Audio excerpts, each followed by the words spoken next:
Banalização da justiça. O que muitos não sabem é que ações desse tipo atrasam outros processos e comprometem a agilidade dos julgamentos. Afinal, o que é causa para um tribunal e o que não é? No Rio de Janeiro vem um exemplo de uma situação que poderia ser resolvida entre as partes, mas chegou à mão de um juiz. A escolha do colégio de uma criança. Os pais separados e com a guarda compartilhada não se entenderam na hora de decidir onde matricular o filho. Está expresso no artigo 5º da Constituição. Todo cidadão tem direito ao acesso à justiça. Mas será que todas as reclamações cabe ao judiciário decidir? No Rio de Janeiro, um pai que tem guarda compartilhada do filho com a ex-mulher quer que a justiça determine que o garoto seja transferido da escola e que dê preferência para o colégio que o pai escolheu. Para esta especialista em direito de família, não cabe ao judiciário definir questões como esta. O que cabe ao judiciário é decidir a guarda. Já foi decidido que o menor ele ficaria sob guarda compartilhada do genitor e da genitora. Agora, questões pessoais como colégio, cursos em que o menor irá cursar ou que ele irá vestir, cabe aos pais, isso faz parte da guarda. Ela afirma ainda que o Código de Processo Civil prevê multa para quem buscar o judiciário agindo de má-fé, o que é conhecido como litigância de má-fé. Ele prevê uma sanção às pessoas que procuram o judiciário não indevidamente, e sim sem um fundamento lógico, né, no objetivo de atrasar o processo judicial ou até mesmo exercendo o seu direito de acesso livre ao judiciário de forma imprópria. Existe o artigo 17, o artigo 18, onde prevê que toda pessoa que ela atrasa o processo ou que propõe uma ação incabível, ela pode ser condenada a uma multa de 1% do valor da causa. Bom, e o nosso convidado para conversar sobre esse tema é o advogado de família Paulo Fernando Melo. Boa tarde. Boa tarde, Ana. Bom, o que diferencia esse caso que vimos na reportagem de situações que chegam de menor complexidade, mas que chegam a ser julgadas pelos juizados especiais ou de pequenas causas? Bem, o acesso à justiça é garantido a todos e o Poder Judiciário está para dirimir soluções em controvérsias que não têm solução fácil.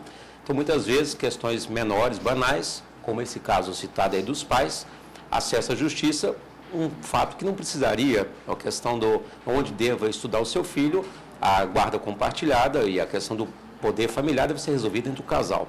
E isso faz com que o volume de ações na justiça seja muito volumoso, atrapalhando outras demandas mais importantes. Pois é, então a principal consequência de julgamento de casos pitorescos como esse seria isso, né? Abarrotamento da justiça brasileira. E o atraso de outros processos que poderiam ser julgados de maneira mais célere. Não, e são vários exemplos. Outro dia eu estava vendo um caso de uma pessoa que entrou na justiça contra um pai de santo que deu uma previsão errada. Mas a justiça acabou julgando esse caso. É uma situação complicada essa, não? Exatamente. Além de inusitado, é uma questão de valor, questão muito subjetiva. Outro dia também eu vi um caso, a separação de um casal, em que se discutia a guarda do cachorro poodle, que a mulher queria ficar, o marido queria ficar, e demorou muitos anos na justiça. Quando chegou no Tribunal Superior, o cachorro já havia falecido e o objeto da ação inexistia. Ok, e vamos começar a ouvir as perguntas gravadas nas ruas pela nossa equipe de reportagem. A primeira delas, é de uma telespectadora. Vamos ver. Deise Nunes Gonçalves, professora aposentada. Se meu filho quiser estudar nos Estados Unidos, tendo a minha autorização, e o pai dele não deixar, eu devo entrar na justiça contra o meu ex-marido ou não? Bom, é mais ou menos o caso dessa reportagem, né, que a gente acabou de ver. Exatamente, novamente, a questão aí do poder familiar. Está havendo divergência entre a mãe e o pai e tem que observar o que é melhor para o filho. Provavelmente é um filho, um adolescente, ele pode ser ouvido, inclusive, para o Poder Judiciário resolver. Mas, na melhor situação, os próprios pais deveriam resolver a contento.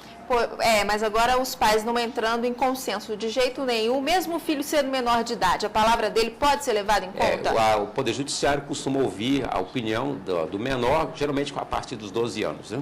Qual que é a finalidade do direito de família, já que a gente imagina também que ele poderia tratar situações como essas? Bem, na verdade, é proteger, né, o poder familiar, proteger principalmente as crianças, E lembrando que a família deve estar acima do Estado, ou seja, não pode o Estado entrar em questões menores em nome dos pais, em nome da família. Em que momento, então, que um caso deve ser levado à justiça? É quando não há entendimento entre as partes? Quando é uma solução incontroversa, quando não há motivo razoável para uma solução conciliadora, quando não há jeito nenhum. E aí, para observar também o melhor interesse do casal e também dos filhos.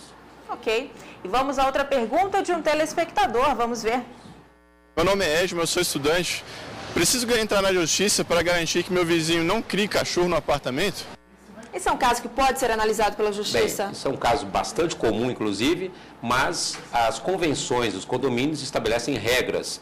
Se pode ou não ter animais de pequeno porte e se tiver até quantos quilos, né, inclusive as raças e tal. Então, evidentemente, são questões que devem ser resolvidas no âmbito da assembleia do condomínio. Pois é, agora demais problemas, assim, que costumam ocorrer em condomínios. Vizinhos barulhentos, brigas de casal, são casos de polícia ou pode ser resolvido pela justiça? O que diz o Código Civil? Geralmente costuma resolver pelo bom senso, né, pela razoabilidade na própria interferência do síndico. Agora, se houver cometimento de crime, nós temos lá a lei ambiental, se tiver a poluição sonora, ou se tiver alguns animais que sofrem de uma doença que seja contagiosa, aí, evidentemente, a saúde pública e até a polícia e o Poder Judiciário pode ser acionado. Ok, agora a gente viu também na reportagem a questão de pessoas que entram na justiça de má fé, a litigância de má fé. Explica novamente para a gente o que quer dizer isso, como é que o Código trata essa questão. Muitas vezes as pessoas entram na justiça porque têm um sentimento ferido, para uma mera vingança, e entram com a ação sem que tenham um motivo razoável.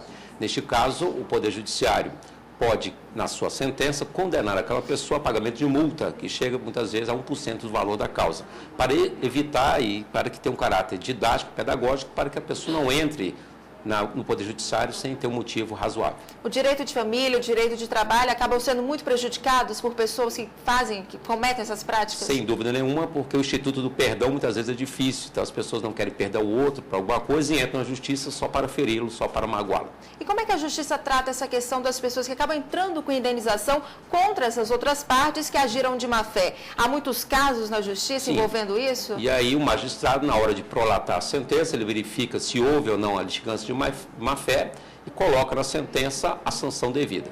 Ok. E vamos voltar às ruas para conferir uma outra pergunta. Vamos ver. Meu nome é Omar, sou gestor financeiro. A minha pergunta é, eu posso entrar na justiça contra o Estado pela má prestação de serviço na coleta do lixo? Onde que ele pode reclamar uma questão como essa? Muitas vezes. Se for no âmbito da prefeitura, né? Na prefeitura tem um órgão lá que é responsável pela coleta do lixo. Ou se for no caso do DF, nós também temos. Agora, evidentemente, se a coleta do lixo não for observada e isso causar transtornos, inclusive de questões de doenças endêmicas, ou causar algum transtorno, evidentemente, ele pode entrar com ação de indenização. E outros problemas, como, por exemplo, a questão dos moradores de rua. Se eu me incomodar com moradores de rua que estejam próximos à minha residência, o que eu devo fazer? Já que o local é público, querendo ou não, eles têm o direito de ficar lá. A Constituição prevê a liberdade de ir e vir, né?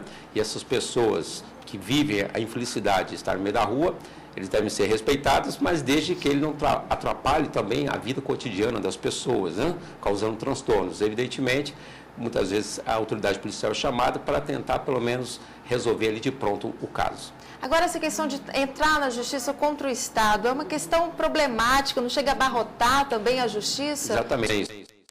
Bastante difíceis, são lentas, morosas e muitas vezes a pessoa não consegue o intento final, ou seja, a pessoa só deve entrar com a ação quando realmente for uma coisa bastante contundente e tiver absoluta certeza que vai conseguir ganhar alguma coisa. Ok, doutor, muito obrigada pela sua participação e tenha uma boa tarde. Obrigado, boa tarde.